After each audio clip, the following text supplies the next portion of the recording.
Hello. Welcome to the Bore You to Sleep podcast. The podcast that will hopefully help you get to sleep.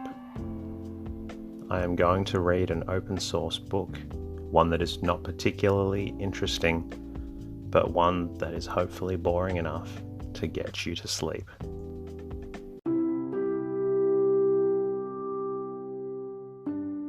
Tonight's episode of the Bore You to Sleep podcast is going to come from a book by Peter Kroptkin.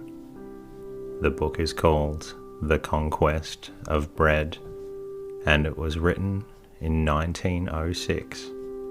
Hopefully you enjoy it and it makes you feel sleepy. And if you do, please jump into the podcast app, leave a rating, leave a comment. In the meantime, sit back and enjoy the episode.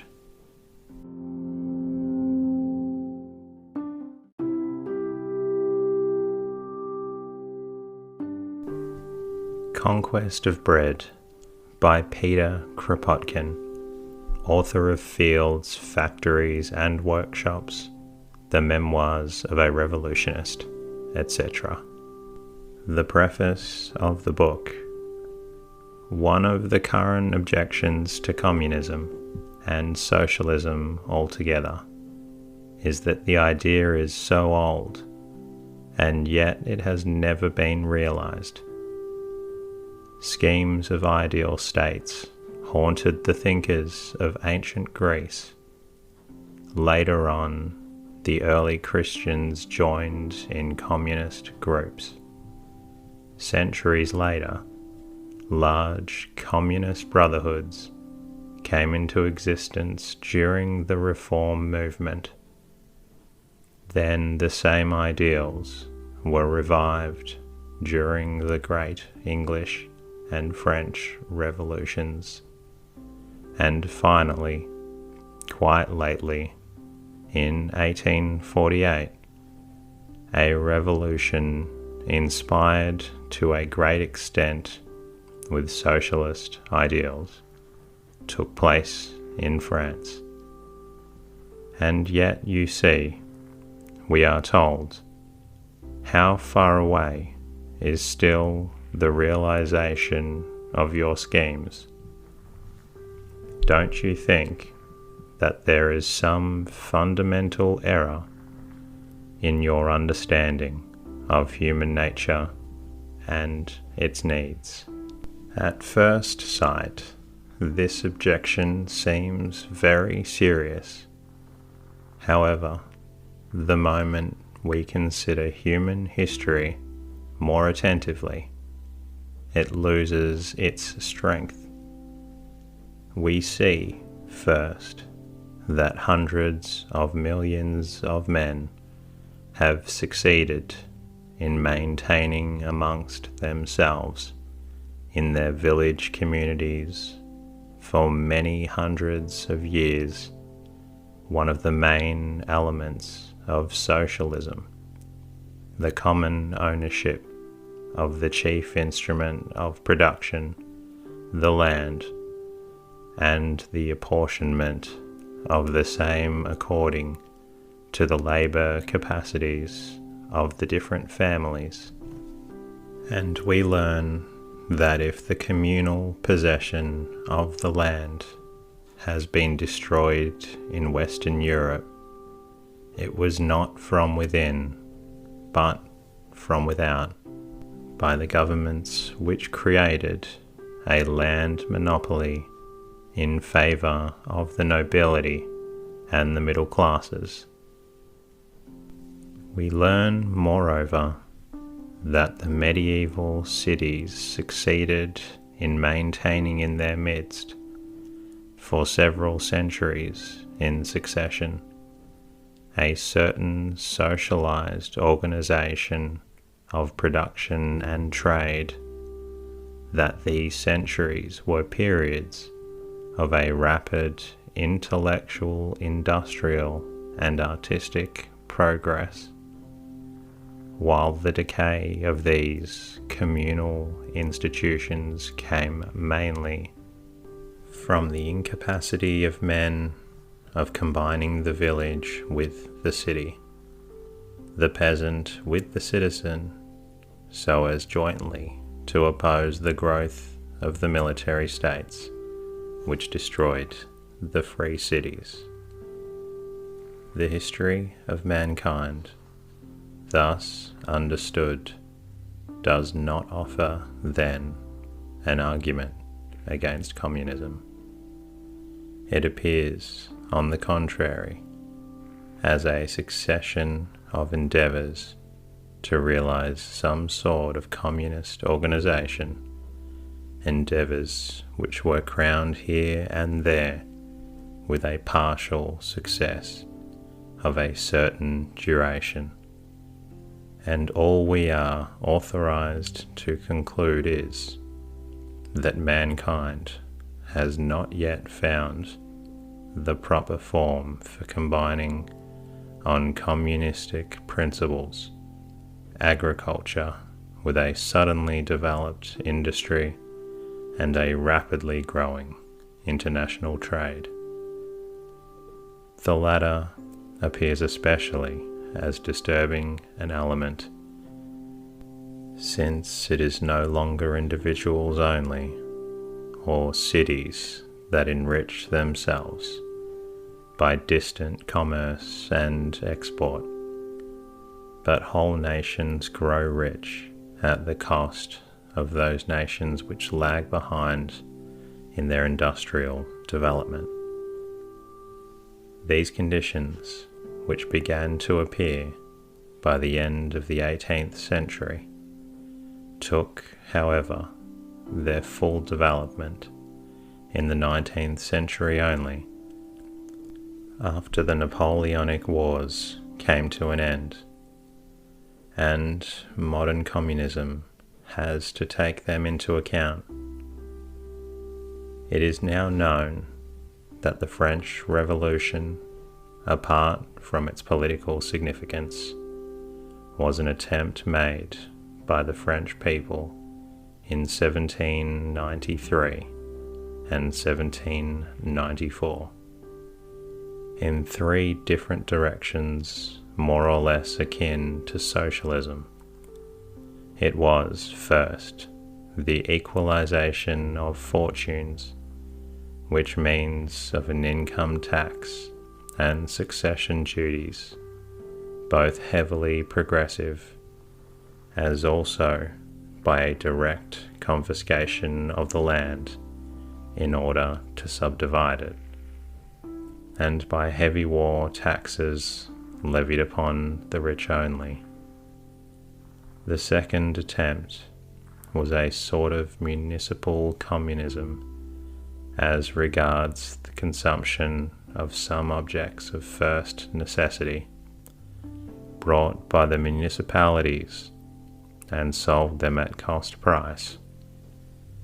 And the third attempt was to introduce a wide national system of rationally established prices of all commodities, for which the real cost of production and moderate trade profits had to be taken into account.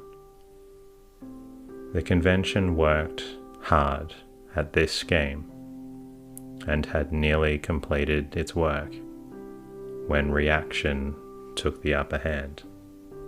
It was during this remarkable movement, which has never yet been properly studied, that modern socialism was born.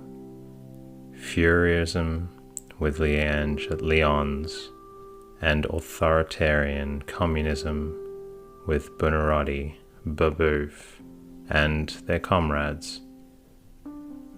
And it was immediately after the Great Revolution that the three great theoretical founders of modern socialism, Fourier, Saint-Simon, and Robert Owen, as well as Godwin, came forward, while the secret communist societies originated from those of Buonarroti and Babeuf, gave their stamp to militant, authoritarian communism for the next 50 years.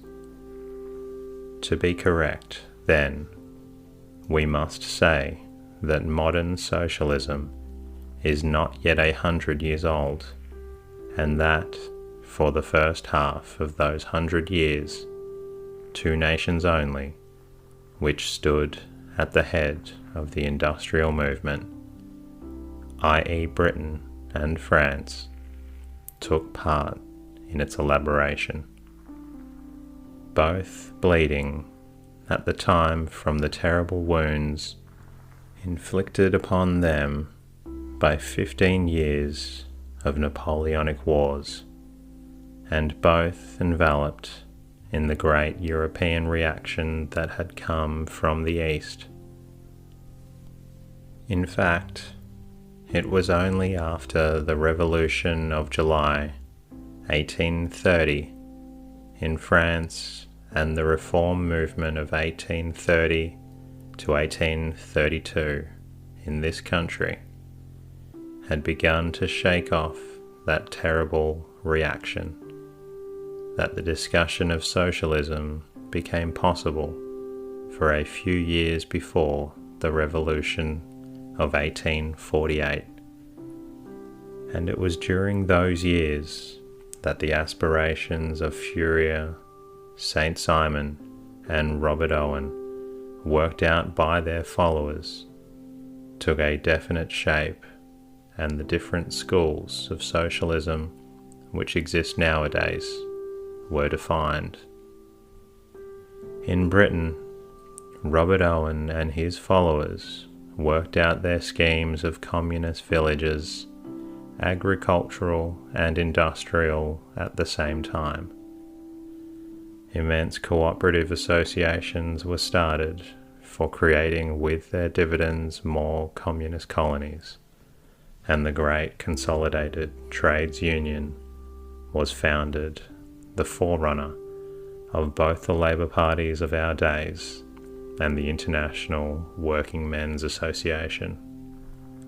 In France, the Fourierist Considerant issued his remarkable manifesto, which contains beautifully developed all the theoretical considerations upon the growth of capitalism, which are now described as scientific socialism. Proudhon worked out his idea of anarchism and mutualism without state interference. Louis Blanc published his Organization of Labour, which became later on the programme of Lassalle.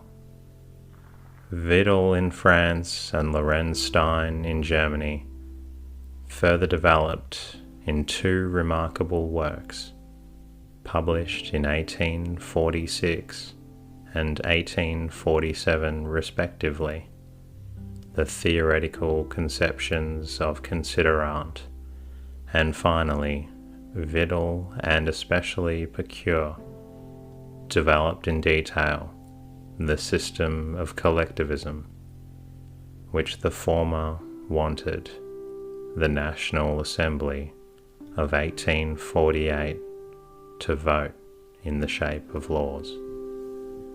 However, there is one feature common to all socialist schemes of that period which must be noted.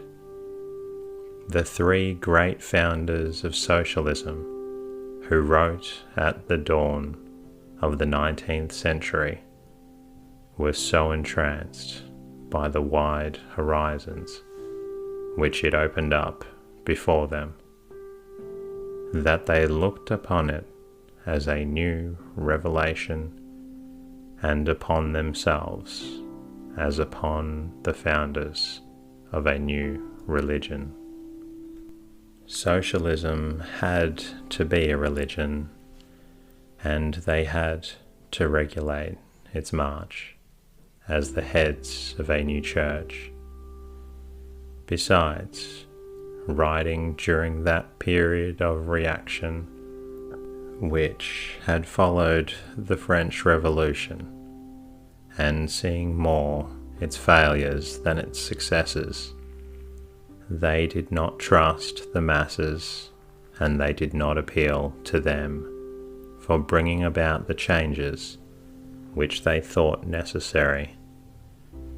They put their faith, on the contrary, into some great ruler, some socialist Napoleon. He would understand the new revelation. He would be convinced of its desirability by the successful experiments of their phalansteries or associations, and he would peacefully accomplish by his own authority the revolution which would bring well-being and happiness to mankind. A military genius, Napoleon, had just been ruling Europe. Why should not a social genius come forward, carry Europe with him, and translate the new gospel into life? That faith was rooted very deep, and it stood for a long time in the way of socialism. Its traces are even seen amongst us, down to the present day. It was only during the years 1840 to 48 when the approach of the revolution was felt everywhere, and the proletarians were beginning to plant the banner of socialism on the barricades, that faith in the people began to enter once more the hearts of the social schemers.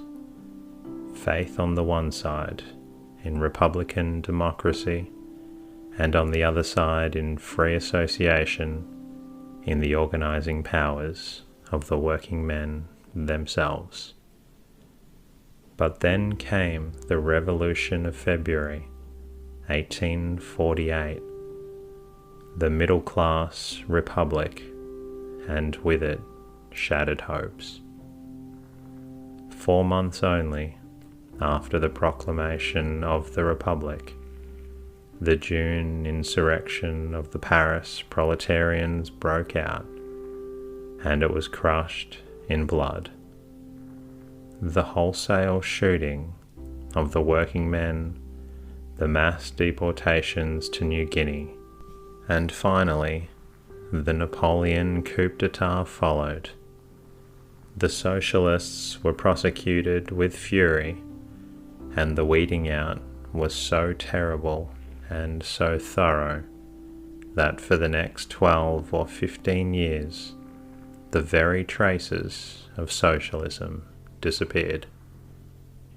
Its literature vanished so completely that even names, once so familiar before 1848, were entirely forgotten. Ideas which were then current, the stock ideas of the socialists before 1848, were so wiped out as to be taken later on by our generation for new discoveries. However, when a new revival began about 1866, when communism and collectivism once more came forward, it appeared that the conception as to the means of their realization had undergone a deep change. The old faith in political democracy was dying out, and the first principles upon which the Paris working men agreed with the British trade unionists and Ownities when they met in 1862 and 1864 at London was that the emancipation of the working men must be accompanied by the working men themselves. Upon another point, they also were agreed. It was that the labour unions themselves would have to get hold of the instruments of production and organise production themselves. The French idea of the Fourierist and the Mutualist Association thus joined hands with Robert Owen's idea of the Great Consolidated Trades Union, which was extended now so as to become the International Working Men's Association. Again, this new revival of socialism lasted but a few years. Soon came the war of 1870 to 1871, the uprising of the Paris Commune, and again the free development of socialism was rendered impossible in France. But while Germany accepted now, from the hands of its German teachers, Marx and Engels, the socialism of the French 48ers, that is the socialism of Considerant and Louis Blanc, and the collectivism of Picure France, made a further step forward.